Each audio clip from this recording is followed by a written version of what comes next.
या निशा सर्वभूतानां तस्यां जागर्ति संयमी यस्यां जागृति भूतानि सा निशा पश्यतो मुने। इंद्रियों को वश करने को जो बताया कि जिसकी विषयों से हट के उसके वश में है साधक के, हाँ, वो कैसे, तो यहाँ कहते हैं उसकी स्थिति ही बदल जाती है मन की। यहाँ निशा सर्वभूताना, जो सारे प्राणियों के लिए रात्रि रूप है, उसमें वह जागता है संयम। वो अपना उसको आराम का काल नहीं मानता, भोग काल नहीं मानता। और यस्याम जागृति भूतानि सा निशा पश्यतो मुने, जिसमें सारे प्रजा जाग रही है, भोगी मानस वाले सब जाग रहे हैं, भोग में मस्त है, वहाँ पर वह मुनि है, वो सोया हुआ है। मैंने उसकी उसमें रुचि नहीं है। यहाँ निशा और दिन का अलग प्रकार का वर्णन है कि भोग में अरुचि वो ज्ञानी के लिए रात्रि समान है और अज्ञानी के लिए वो भोग काल है, आनंद का है, दिन खिला है उनका बढ़िया। और यहाँ जहाँ सब सोए हैं प्राणी भोग से थक के, वहाँ वो जाग रहा है आत्मचिंतन में, प्रभु चिंतन में, परमात्मा के आनंद में वो जाग रहा। और ये भोगों से थके हुए सब सो रहे, और जिसमें भोगी जागता है उसमें उसको निरसता है, उसको लगता है इसमें क्या पाना है, ये तो थकाने वाली वस्तु है। तो वहाँ वो सोया हुआ है, ऐसा है। मैंने जिसमें अज्ञानियों की रात्रि है उसके लिए वो दिन उजाला है, वहाँ अंधेरा अंधेरा भोग वृत्ति, संसार वृत्ति, देह वृत्ति, वो भोग है, वो दिन है उनका। और इनके लिए वो रात्रि रूप है, इसके ज्ञानी के लिए वो रात्रि रूप है, उसका उसमें कोई रस ही नहीं है। तो इस प्रकार से ये जो तत्व जानता है कि किसमें जागना है, वास्तव में हम जो कहेंगे अरे सब सोए पड़े हैं, तो कहेंगे हम कहाँ सोए हैं, हम तो जाग रहे हैं। परंतु ये इसको शास्त्र जागृति नहीं कहता। जो संसार में मस्त है तो वो सोया हुआ है, जो परमात्मा में मस्त है वो जागा हुआ है। क्योंकि मानव शरीर जो मिला है वो विशेष कर्म के लिए, एकमात्र लक्ष्य, एकमात्र साध्य उसका है उस परम तत्व को साधना, परमात्मा को प्राप्त करना। मानव मात्र का यही लक्ष्य परमात्मा ने निर्णय किया है। और यदि मानव इतनी सुविधा मिलने पर भी, जो बहुत अन्य दिशा के हैं या बिल्कुल अज्ञान में हैं, आदिवासी प्रजाएं है, जंगलों में रहती है, न वस्त्र का ठिकाना है, न खान पान का ठिकाना है, बस जीवन बचाना उनका एकमात्र लक्ष्य होता है कि जीना। ऐसे के लिए कोई बात नहीं है।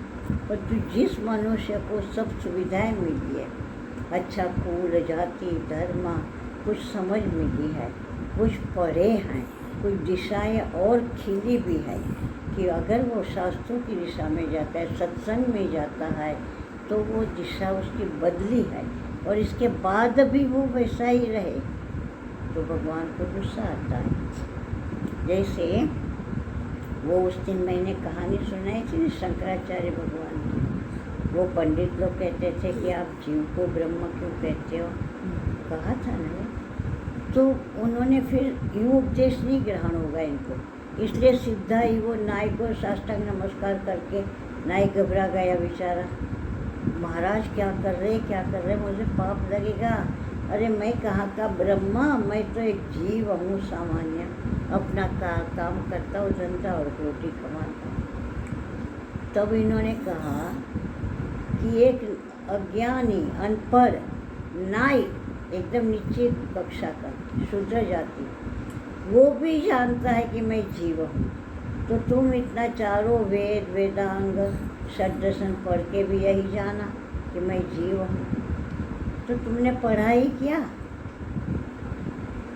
ये बात है कि भगवान सोचे कि भाई तुम सत्संग में जाते हो, शास्त्रों का भी कुछ कुछ पठन पाठन श्रवण करते हो, और इसके बाद भी तुम इसी भोगों में रमोगे, इंद्रियों में रमोगे, तो फायदा क्या?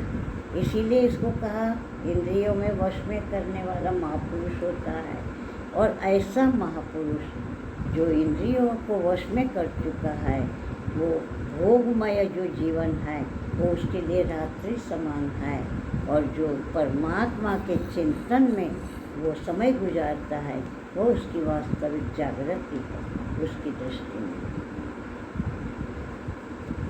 मोह निशा सब सोव निहारा, देखें सपन अनेक प्रकार। रामायण में आता है ना कि जो सारे जागते हुए दिख रहे, सारे मोह निशा में सोए पड़े हैं।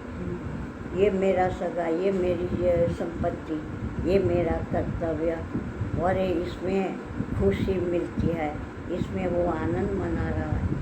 तो मोह निशा, मेरा बेटा, मेरा बेटा, मेरा पति, मेरी पत्नी, मेरे माता, मेरे पिता, मेरी जागीर, मेरा मकान, मेरी दुकान, मोह निशा सब सो नहीं आ रहा।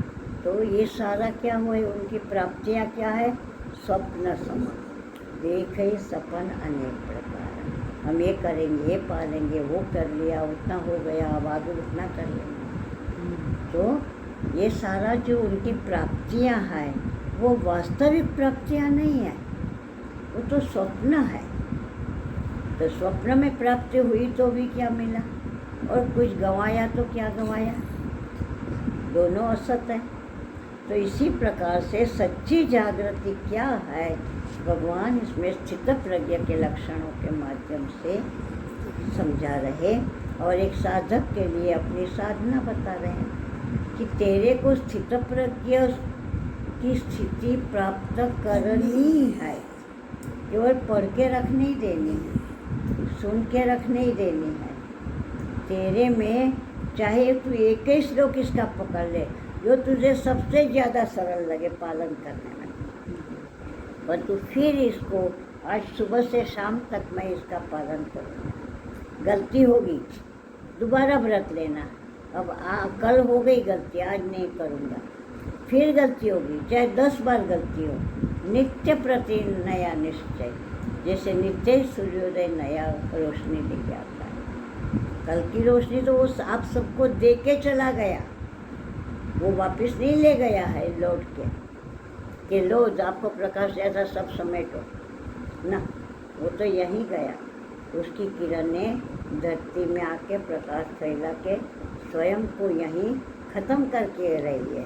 रोज नई किरणें आती है। तो ये भगवान हमें एक मोह निशा में सोने वालों को जगा के आत्म तत्व में ले जाके वहाँ मननशील मुनि का हमें एक कहा कि जो तत्व को जानने वाला है वो अपने आत्मचिंतन में जाग रहा है।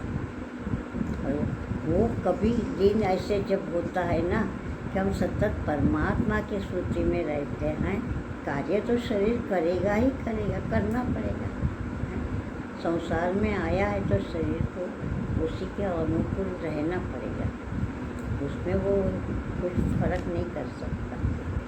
परंतु मन नहीं होना चाहिए।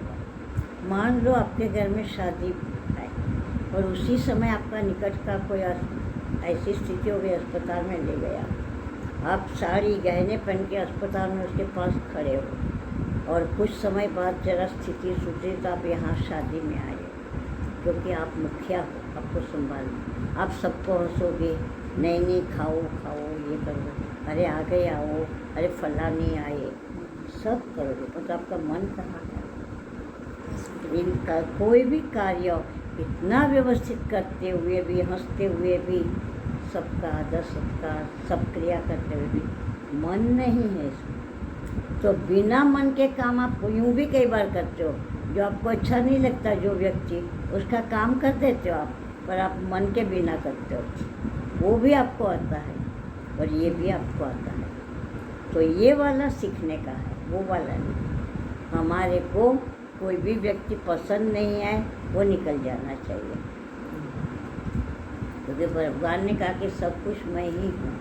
तो हमारे सामने जो जिस रूप में आता है भगवत अंश मान के उसकी सेवा प्रेम पूर्वक करते हैं। वो चाहे गलत हो, उसका भाव हमारी तरफ गलत हो, कोई बात नहीं। वो जितने समय हमारे सामने हो उतने समय हमारे से भेदभाव नहीं होना चाहिए उसके साथ। और वो देखना कि बहुत कुछ दे देता है हमें, बहुत कुछ देता है। गुरुदेव ने एक बार मैंने कुछ कहा ना, गुरुदेव सब कैसे बरतते हैं, क्या क्या होता है, आपको क्या पता। अरे जो होता है वो ज़रूरत नहीं है। तू सब में ब्रह्म भाव कर, परमात्मा का भाव कर, और फिर देख क्या बदलाव आता है, क्या गुण खिलता है जीवन में। और जब वो किया तो हमने देखा कि धीरे धीरे, तत्काल भले नहीं, तो वो सब बदल गए। जो हमें देख नहीं पाते थे वो हमारा आदर करने लगे। तो ये गुरुजन कहते हैं, शास्त्र कहते हैं, वो एकदम 100% सत्य है, 100% सोना है, फुल 24 कैरेट्स। तो वहाँ हम विश्वास नहीं करते। और किसी ने आके हमें कह दिया, अरे ये माता पीछे से आप इतना करते हो, फिर भी वो पीछे से ऐसे बोल रही थी। और मैंने मान लिया, मेरा इसकी तरफ एकदम अभाव हो गया मन में। तो मैं मूर्ख कि वो सही, मैं उसके हाथ का खिलौना बन गई ना।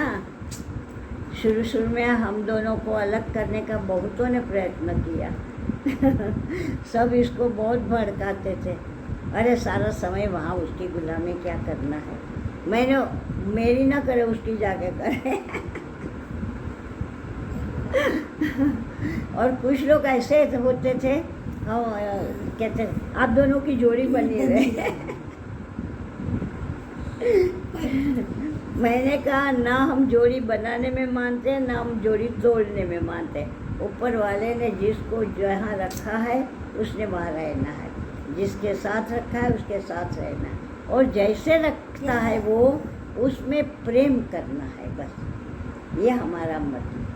हम उससे नहीं हट सकते। भगवान ने हमारे लिए जो परिस्थिति रखी उसमें प्रेम करना। हमें जंगल में अकेली छोड़ दी तो मैं कहती थी वाह वाह, यहाँ तो सारा दिन नाचते रहो, हमें संकोच ही करने की जरूरत नहीं कि कोई देख लेगा कि नाच रही है अकेली।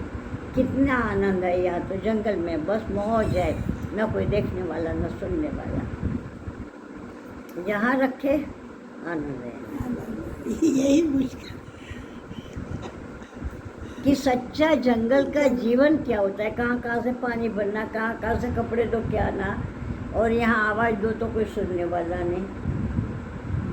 तो सच्चा जंगल का जीवन का सुख दे रहे कि हमारे ऋषि मुनि कैसे रहते थे तपस्या काल में। तो प्रभु की कृपा हमें जंगल का आनंद दिया।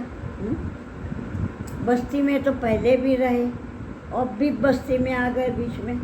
तो अभी भी मैं कहती हूँ, जब ये मकान नहीं बने थे तब बड़े सुखी थे। तो इस प्रकार से भगवान हमें जो जहाँ रखे, वाह वाह वाह वाह, तेरी कृपा, तूने मुझे इसका भी सुख दिया। तो ये सारा भगवत कृपा का अनुभव करते रहने का मन बना लेना चाहिए, बस। हरि ही ओम।